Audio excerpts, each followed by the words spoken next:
Elliot Sanderson considered himself a lucky man. At 39, he had a stable job managing logistics for a boutique coffee chain, owned a decent two-bedroom home just outside Milwaukee, and most importantly, he had Liz, a calm, flexible, softly spoken woman who taught yoga at a local studio and brewed her own kombucha. They met at a community fundraiser involving goats, paddleboards, and inexplicably, a saxophone quartet. It was love at first goat screen. Elliot was drawn to her serene presence, while Liz claimed she admired his ability to parallel park on the first try. After dating for 8 months, they married in a low-key ceremony in her friend's backyard, officiated by a man in cargo shorts named Dave who may or may not have been legally allowed to perform weddings. For 2 years, life was exactly how Elliot imagined it would be. Every morning started with green juice and gentle stretches. Every evening ended with meditation or a mildly depressing Scandinavian crime series. Elliot loved the peaceful predictability of it all. That was, until he came home one Thursday evening to find Liz frantically stuffing something into their couch cushions. "It's just dried lavender," she stammered, which was weird, because Elliot was pretty sure lavender wasn't shaped like a stack of $50 bills wrapped in electrical tape. Still, he let it go. She was probably just experimenting with holistic money infusions, or whatever wellness trend was big that week. But little red flags began piling up. Like the time she claimed to be teaching a 90-minute EAM class but came home in a sequin top, smelling like cigar smoke and Thai chili sauce. Or the time her client's emotional support ferret allegedly chewed through her tote bag, yet she came back with an iPhone 15 and no scratches. Elliot started to get suspicious, but each time he gently probed, Liz would flash him that, "I've reached inner peace, have you?" smile and he'd retreat. Until one Sunday afternoon, Elliot accidentally answered Liz's phone while she was in the shower. The call was from a man named Boomer Dave, not to be confused with wedding cargo shorts Dave, who immediately launched into a rant about the drop being late, the dancers being restless, and the espresso machine catching fire during rehearsals. Elliot blinked. I think you have the wrong number." Boomer Dave paused. "Wait, this isn't Glitter Falcon?" Elliot stared at the phone like it had just asked him to commit a felony. Glitter Falcon? The words echoed in his head like a forgotten password. Espresso machines catching fire? Dancers being restless? And who in their right mind called someone Boomer Dave? Liz emerged from the bathroom wrapped in a towel, humming some peaceful chant that sounded suspiciously like a remix of Careless Whisper. Elliot, trying to appear casual while internally screaming, handed her the phone. Boomer Dave called. Said something about a drop being late, and dancers. Liz froze, but only for a second. Then she chuckled, waving her hand dismissively. "Oh, that guy. Just an old yoga retreat promoter. Always overdramatic. His chakras are completely out of alignment." She disappeared into the bedroom, phone in hand, door clicking shut behind her. Elliot sat on the couch, trying to remember if lavender bundles usually resembled tightly taped stacks of money. Something wasn't right. Liz was zen, sure, but she also seemed busy in a way that involved sequins and oddly specific street names. That night, while Liz meditated next to a lavender-scented candle labeled Serenity and Spicy Mayhem, Elliot gave in to curiosity and Googled Glitter Falcon Milwaukee. The top result wasn't a yoga studio. It was a speakeasy/burlesque cafe known for espresso-themed acrobatics. The reviews were wild. "Can't miss the 9 p.m. fire-breathing barista," one said. "Velvet Fire Whisper is the reason I drink oat milk now," another proclaimed. Elliot clicked through the photo gallery. Dim lighting, velvet curtains, espresso martinis, and their center stage was a blurry photo of a woman mid-split, balancing a latte on her thigh. She looked exactly like Liz. The next morning, he faked a conference call and drove downtown. Glitter Falcon sat quietly on the corner of Pine and Ash, looking like an abandoned art project. Through the tinted window, he saw people hanging string lights, setting up cushions, and positioning a disco ball shaped like a pineapple. But what made his stomach drop was the poster taped to the window. This Friday, the return of Velvet Fire Whisper. And beneath the text, a full-color photo of Liz, his wife, wearing a rhinestone headpiece, holding a flaming espresso cup, and smirking like a woman who'd just taught downward dog to a room full of billionaires. Elliot sat frozen in his car, staring at the poster like it was a math test written in Klingon. His wife, his peaceful, kombucha-brewing, downward dog-loving wife, was apparently moonlighting as some caffeinated fire goddess in a burlesque coffee club. He felt like he'd just learned his cat could sing opera. How had he missed this? For 2 years, they'd lived a quiet life of quinoa bowls and Netflix documentaries about moss. And now, here he was, parked outside a glitter-covered espresso jungle, watching a man in leather pants adjust a fog machine. He considered walking in and confronting Liz, but instead, he did what any sensible adult would do. He drove 3 blocks away and sat in a Taco Bell parking lot for 45 minutes, trying to process his life over a Crunchwrap Supreme. Back home that night, Liz was her usual tranquil self, chopping kale with the concentration of a sushi chef. Elliot watched her, wondering if that was the same hand that could pour flaming lattes in midair. So, he ventured cautiously, "How was class today?" Liz smiled without looking up. "Very grounding. We did pigeon pose for 27 minutes. Elliot nodded slowly, making a mental note that even pigeons wouldn't sit still that long. That night, while she slept, he tiptoed to her yoga bag. Inside, next to a crystal-infused water bottle and some essential oils, was a folded sequin bodysuit and a laminated staff pass labeled Velvet Fire Whisper, Stage Access All Zones. Elliot nearly dropped it. She wasn't just performing. She was the headliner. Friday rolled around, and Elliot, armed with confusion and an embarrassing level of curiosity, bought a ticket under the name Todd Cinnamon. At 8:57 p.m., he slipped into the dark venue, sat at the edge of a velvet booth, and nursed a drink called a steamy lunch. The lights dimmed. Music swelled. A spotlight hit the stage. Out strutted Velvet Fire Whisper, smoke swirling, heels glinting, espresso machine hissing behind her. And she was magnificent. Elliot blinked several times, convinced his contacts were playing tricks on him. But no, there she was. Liz. Or rather, Velvet Fire Whisper. Hair curled to perfection, glitter shimmering across her shoulders, wearing an outfit that was legally classified in some states as a suggestion. The crowd erupted in cheers as she stepped forward, balancing a tray with 4 cappuccinos, all topped with intricate foam art that resembled mythical beasts. Elliot sank lower in his seat, hoping she wouldn't spot him through the disco fog and aggressive strobe lighting. The music shifted into a sultry jazz number with the kind of saxophone solo that made you question your life choices. Velvet, his wife, began a slow, dramatic dance involving an aerial hoop, a smoke machine, and what appeared to be a choreographed latte duel with a backup dancer dressed like a French press. The crowd went wild. Elliot, still clutching his steamy lunch cocktail, didn't know whether to applaud or faint. When the routine ended, Liz took a bow and exited stage right. The MC, a guy wearing a monocle and a bathrobe, took the mic and announced a short intermission. Elliot bolted for the hallway like a man escaping a bear, only to bump directly into the woman herself. "Todd Cinnamon," she said, raising an eyebrow. Elliot froze. "I, was in the neighborhood?" Liz Velvet crossed her arms, unimpressed. "You followed me here." "Technically, I followed your laminated alter ego," Elliot replied, holding up the pass he'd swiped from her yoga bag earlier. "Velvet Fire Whisper? Really?" She sighed, looking both amused and mildly exasperated. "I was going to tell you. I just didn't know how to explain that your vegan yoga wife also sets milk on fire while wearing sequins." Elliot scratched his head. "Honestly, it's the most exciting thing I've seen all year." Liz raised an eyebrow. "So, you're not mad?" "Mad? No. Confused? Deeply. Thirsty? Yes. I think your backup dancer misted me with chai." She laughed, for real this time, and pulled him into the staff lounge where someone was doing lunges while blending espresso. The staff lounge looked like a caffeine-fueled fever dream. A disco ball spun over a velvet couch, someone in suspenders juggled cinnamon sticks, and a woman with a clipboard barked something about unleashing the tap-dancing baristas. Liz, still half in costume, handed Elliot a towel that smelled like espresso and patchouli. "Okay," she said, "you deserve the full story." Elliot nodded, slightly mesmerized by the foam art competition happening in the corner. "Please, by all means. Start with how a yoga instructor ends up performing latte-themed burlesque under a name that sounds like a scented candle." Liz perched on a bar stool and took a deep breath. "It started as a joke. During the pandemic, the yoga studio closed, and I picked up a job here pulling shots. One night, someone dropped out of the Midnight Espresso Cabaret. The owner dared me to fill in. I wore a glitter scarf and called myself Velvet Fire Whisper. People loved it. It became a thing." Elliot blinked. "A thing. A thing," she confirmed. "I never told you because it started off silly, and then I figured it was easier to keep yoga and burlesque separate. Like milk and lemon juice." Elliot snorted. "And yet, here we are. Mixed and mildly curdled." Liz laughed. I was planning to tell you after the next show.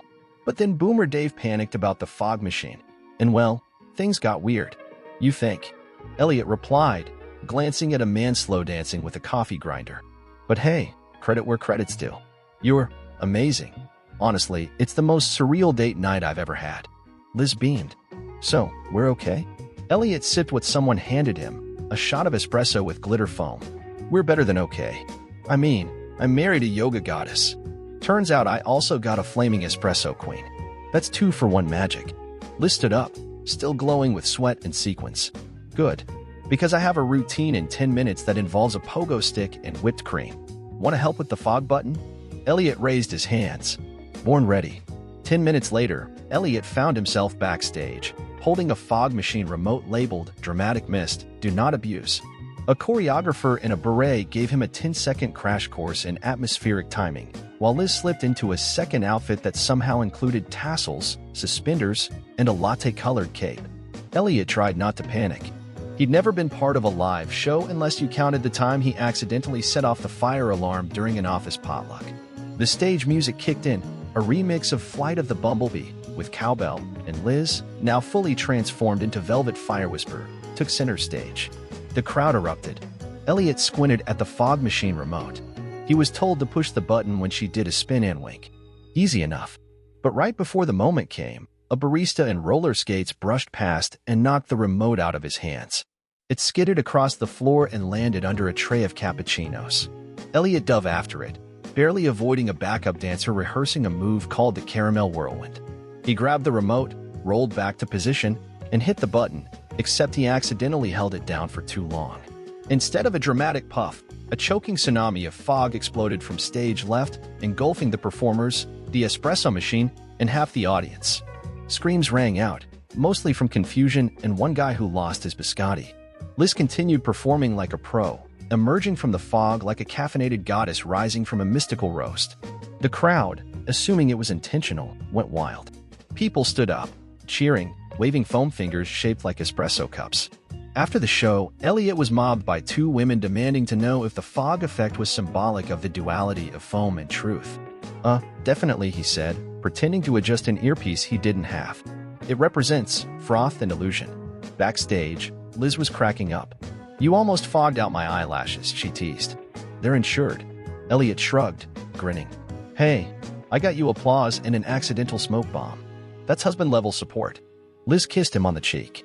You're hired for the next show. Bring goggles. The next morning, Elliot woke up to the smell of espresso and a suspicious amount of glitter in his beard. Liz was in the kitchen, wearing a robe and humming while frothing milk like nothing had happened. Sleep well, Fogmaster? She teased as he shuffled in. Like a rock that got hit by a glitter truck, he groaned, stretching. Do you always come home from gigs smelling like a coffee aisle exploded? She nodded proudly. It's part of the brand. Aromatherapy with a touch of danger. As Elliot poured himself a mug, he noticed her phone buzzing on the counter. The caller ID read Milkstorm Productions. More coffee theatrics? He asked. Liz grabbed the phone and winked. Let's just say, there's interest in franchising. Elliot nearly spit out his drink. You're telling me someone wants multiple glitter falcons? No, she corrected. They want to take the show on tour. Elliot blinked. You mean, like, a traveling espresso circus?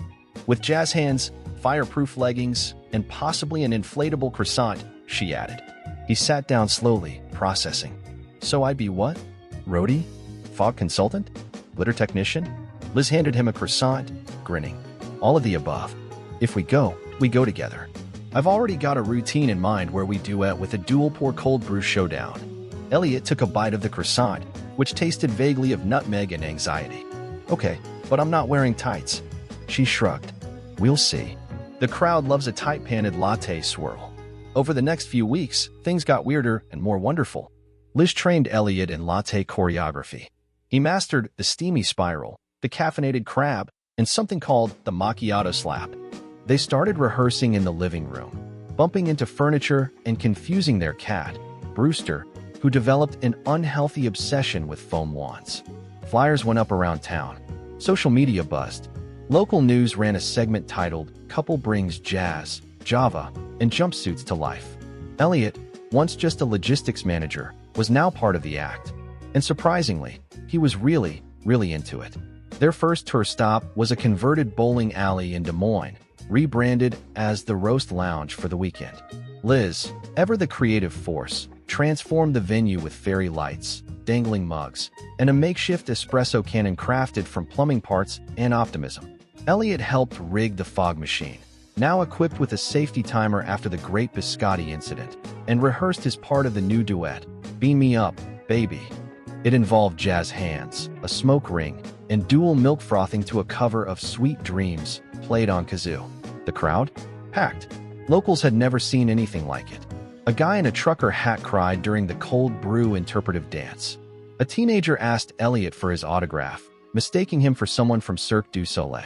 Backstage, Liz was glowing, half from adrenaline, half from the bronzing foam glitter mist she applied before curtain call. "That was incredible," she said, pulling Elliot into a hug. "You didn't even flinch during the whipped cream finale." "Only because I couldn't see anything," he replied, wiping a dollop from his forehead. "Pretty sure I got hit by a rogue swirl." After the show, they were approached by a man in a corduroy blazer who introduced himself as Rex Cabernet, a performance agent specializing in caffeinated acts. Rex loved their vibe and wanted to book them for the Bean and Buzz Festival in Seattle. "Espresso Burlesque is about to go mainstream," he declared, adjusting his sunglasses even though it was 9 p.m. "You two are pioneers. Foam-flinging visionaries." On the drive home, Liz looked over at Elliot. "So what do you think? Seattle? Bigger stage? Maybe even a fog cannon?" Elliot laughed. "As long as I get a glitter-proof poncho, I'm in." They high-fived over the gear shift, giggling like teenagers. What started as a secret sideline was now spiraling into something surreal and spectacular. And Elliot, once the guy who preferred spreadsheets to sequins, had officially joined the circus of caffeinated dreams. By the time the Bean and Buzz Festival rolled around, Elliot and Liz, now professionally known as Velvet Fire Whisper and the Fog Father, had unintentionally become viral sensations.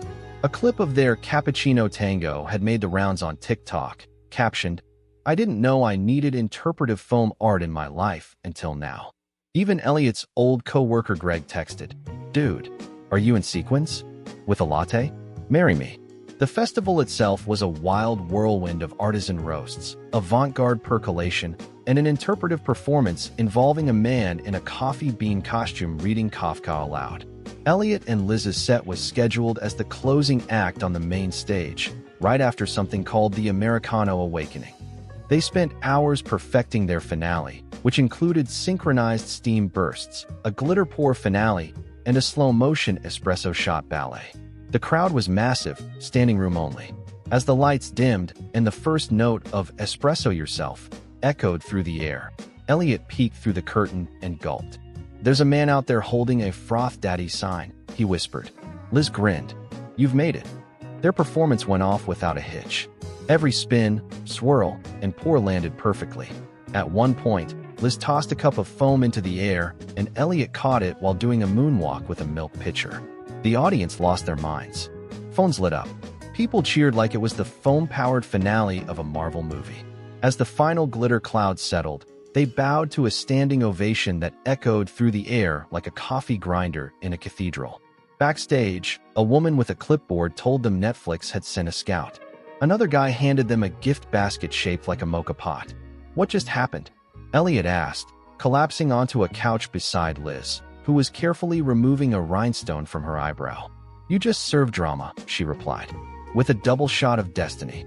They laughed until someone tripped over a giant French press and knocked over a fog machine. Typical. After Seattle, things snowballed faster than a pumpkin spice avalanche. They were featured in an indie documentary called Steamed, The Rise of Espresso Burlesque, which won second place at a film festival judged entirely by cats on YouTube. Velvet Fire Whisper and the Fog Father became niche celebrities. Magazine interviews, coffee conventions, even a very awkward morning show appearance where Elliot accidentally said "frothing wand" too many times and was asked to leave early. They were invited to perform at weddings, corporate retreats, and a high-end brunch club in Austin that served avocado toast with edible glitter. But the peak came one evening when they received an email from an unlikely source, the International Barista Federation. Subject line: "Urgent, request for performance at the Global Roast Gala." Elliot read it 3 times before showing Liz. Are we being pranked by a very organized coffee cult? She skimmed it and shook her head. Nope, it's legit. They want us to open for their annual latte art championship. We're opening for Foam Swans. Exactly. The gala was held in a converted opera house in Vienna. Elliot had never even flown first class before. Now he was being offered an aisle seat, unlimited stroopwafels, and a glitter-resistant travel kit. When they arrived, they were treated like royalty. The green room had a personal barista, heated slippers, and something called emergency biscotti. As they prepared for the show, Elliot stared at his reflection in the mirror. Now so used to eyeliner and glitter, he barely blinked. You know, he said to Liz, I used to be terrified of improv. Now I do cartwheels with cappuccinos. She smiled and fixed his collar. That's growth, babe. Growth and foam. The Vienna crowd was the most polite yet, clapping with precision, throwing confetti shaped like coffee beans. Their performance ended with a giant glitter geyser and an interpretive hug swirl. The standing ovation lasted 5 minutes. 5. Elliot counted. That night, as they sipped espresso martinis on a rooftop overlooking the city, Liz leaned on his shoulder and whispered, Bet you never saw this coming. He laughed. Honestly, I thought I married a woman who drank tea and collected calming Spotify playlists. Turns out, I married a legend. Their return home felt surreal, like waking from a dream where espresso was currency and glitter was mandatory. Elliot walked into their house, looked around at the once ordinary living room, now featuring a fog machine stand, a portable espresso bar, and 3 framed fan-made posters, and exhaled. We live in a burlesque-themed coffee dojo, he muttered. Liz, twirling a spoon like a baton, nodded. You say that like it's a bad thing. They took a short break from performing to reconnect with normal life. Grocery runs, laundry, and neighborhood barbecues where people kept asking, So, are the rumors true? Did you really pour latte art on a trampoline in front of the Austrian Minister of Culture? Elliot would smile, shrug, and say, You had to be there. But fame had its quirks. A man once followed them around a bookstore whispering, Foam Lords. A little girl asked Liz to sign her thermos. A guy tried to Venmo Elliot $8 for a surprise glitter fog at his bachelor party. Eventually, they sat down one night and had the talk. No, not about kids, but about where all this was going. Do we want to keep performing? Elliot asked. Or should we retire while we're still mysterious? Liz considered this while applying whipped cream to a mug with surgical precision. I think we do one final tour. A farewell. One last roast. And so, the Last Froth tour was born. 12 cities, 12 shows, and an entire pop-up line of merch that included edible glitter cubes and couples' coffee robes. Each performance sold out. The finale took place in Milwaukee, where it all started, with the red lamp still perched in the corner, a silent tribute to their former peaceful life.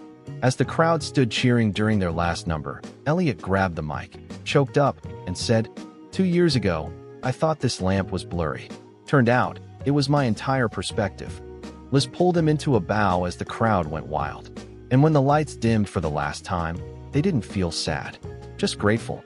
The day after their final performance, Elliot and Liz slept in until noon, something they hadn't done since before Glitter Falcon had become a household name, at least in households that appreciated interpretive espresso. The sequins were boxed, the fog machine was powered down, and the travel-sized whipped cream canisters were officially retired. They made pancakes, real ones this time, without performance pressure or themed choreography. As they ate in pajamas, Brewster the cat curled around Elliot's leg, still suspicious of anything that hissed like steamed milk. So, Liz said, flipping a blueberry onto his plate, what now? We've done the tour, the shows, the magazine spreads. Do we just go back to normal life? Elliot paused, sipping his coffee thoughtfully. I don't think we go back to anything. I think we just go forward, quietly this time. Maybe open a coffee shop, without glitter explosions? Mostly, he smirked. Maybe a small one on Thursdays. And so they did. 6 months later, they opened the Quiet Bean, a cozy little cafe with warm lighting, live acoustic music, and exactly one framed poster of Velvet Fire Whisper and the Fog Father. No text, just sequins and steam. Their regulars never guessed the owners once danced with flaming cappuccinos in front of European dignitaries. Sometimes, after closing, they'd push the tables aside and do a small routine just for fun, just for each other. No cameras, no crowds, just love, music, and maybe a splash of almond milk. Occasionally, fans would wander in and recognize them. "Wait, weren't you the fog guy?" someone might whisper. Elliot would smile and pour a perfect latte. "Not anymore. These days, I just make foam with feelings." And when Liz caught his eye from across the bar, they'd grin. Because in the end, their love wasn't built on glitter or fame or espresso tricks. It was built on surprise, trust, and one fog machine that changed everything.